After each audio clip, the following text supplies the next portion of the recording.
Ngayong araw magtatapos ang 2 araw na drug testing ng mahigit 800 mga pulis at non-uniform personnel ng PNP BARM.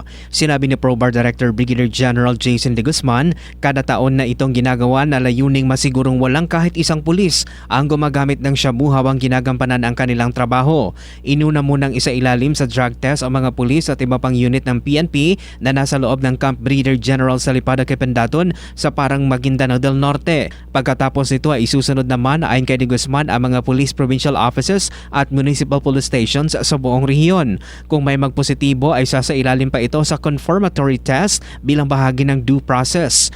Bukod sa drug test kahapon ay may mga surprise at random drug test pa na ginagawa ang Police Regional Office para masigurong walang pulis ang gumagamit ng droga. Tayo pinagtiwalaan ng ating taong bayan, no? Mag-provide ng serbisyo sa kanila. So mawawala ang tiwala ng tao pagka nalaman nila na meron pala sa hanay natin ang nagagamit din ng droga. So how can we implement the law if yung ating kapulisan ay the mismong lawbreakers, no?